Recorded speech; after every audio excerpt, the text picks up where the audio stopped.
Morning, David Cunliffe. Would a Labor government look at axing the Sky City deal? We won't be incinerating the Sky City contract. We will be preserving the right of every parliament to make sovereign legislation as required. So you would legislate over the existing deal? You would? I'm saying that we would, but I would reserve the right for a future parliament to address issues of gambling harm. Have you spoken to Sky City management about this particular issue of the re-legislating? No, and we've made no commitments whatsoever to Sky City, despite what the Prime Minister might say. So John Key is wrong? I believe he's making it up again. So John Key is lying because he has said that Labor has told Sky City that they wouldn't get rid of the deal. I have made no such commitment. Have you had any meetings with them? Have you actually met with them? Any of your MPs meet with them? Not that I'm aware of. I have made no such Has anybody in the Labor Party given this indication? I have made no such commitment, and I'm aware of no such commitment. So your message to Sky City is that a Labor government could get rid of that deal? My message to Sky City and to all others is that we will be a principled and rational government, and we will preserve the right of future parliaments to regulate gambling. Would that mean cutting back on the number of machines that they get under the deal that this national government is negotiating? I'm just not going to get drawn into the detail of situations that we can't yet foresee. I'm taking a principled approach, which is future parliaments have the right to legislate. We're not going to be incinerating a contract, but we are not going to fetter the future parliament. But you've been critical of the deal. Can't you say whether you would look at reducing the number of It is within scope for a future parliament to look at reducing the number of machines, as it could address other matters of gambling. So then you could breach the contract if you went ahead and did that. In terms of so you leave Sky City alone, but look at other gambling machines. It is the right of a future parliament to address issues of gambling harm. We will take a principled and rational approach, but we won't fetter a future parliament. So you won't touch that contract then with Sky City. I haven't made any specific commitments about that contract. So a Labor government could reduce pokie machines in Sky City?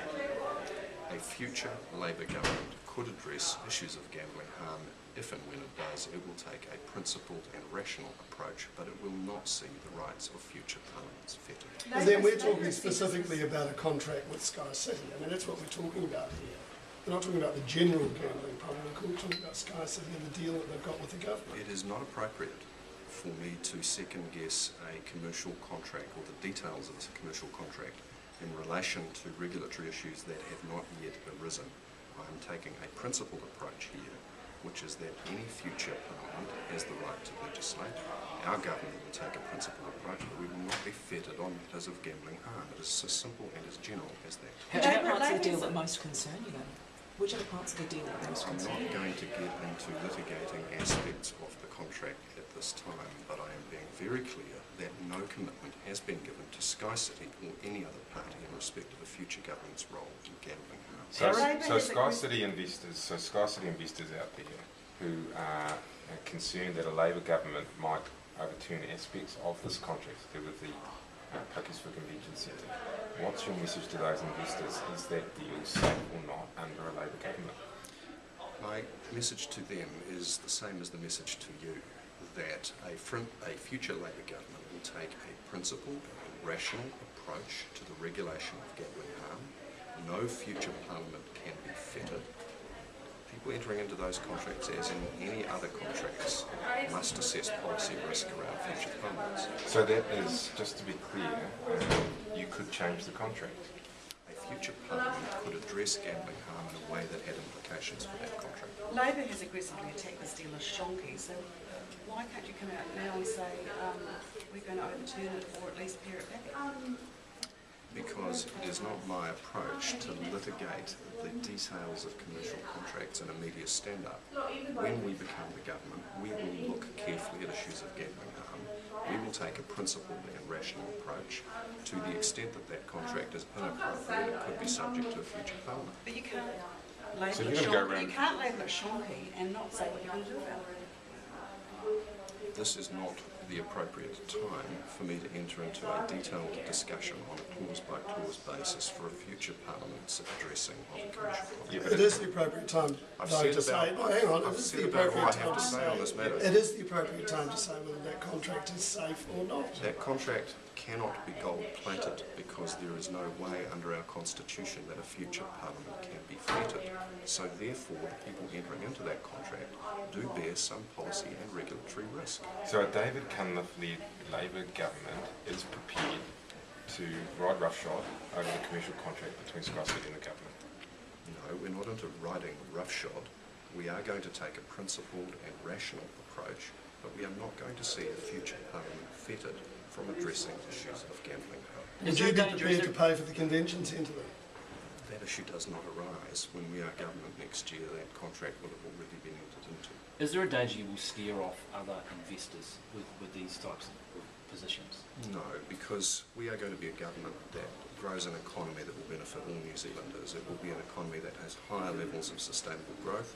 What we won't do is enter into individual shonky deals with the big end of town, which stretch the regulatory frameworks to and beyond their maximum. Do you think that MPs deserve a pay rise? That's a matter for the Remuneration Authority. It's been deliberately taken out of political hands, and I think that's appropriate. But what's It's your just not a matter for me to have an opinion. what's your opinion? It's not a matter for me to have an opinion on. That's a matter for the Remuneration If the Authority. public asked you, someone who was voting for you Then I or would for the say, Labour Party, then I would say I support the process whereby those questions are not a matter for politicians at all, just as other people don't set their own pay. Do you think you deserve a pay rise? I just had one. John, I'm working hard to earn it. John Key says no MPs deserve a pay rise. I think Mr. Key is once again playing cheap politics Why? because he's saying what he thinks the public wants to hear, even though he was in agreement with the new process, which was to take the matter out of the hands of politicians. He should be good to the principle, which is this is not a matter for us to opine on. This is an independent matter for a statutory body, the Remuneration Authority, to decide. Has it been taken out of MP's hands sufficiently then, if the Prime believe Minister it. can make a statement? Oh, look, he can opine on anything he likes. But he can make a submission, as he has done. He can, and they are free to ignore it as they probably have. So you expect that they will have ignored that then? I think they probably will make a decision based on what they see as the facts and merits of the case. The Prime Minister has no statutory right to order the Remuneration Authority around. He should respect the process that he himself got set up. thank you.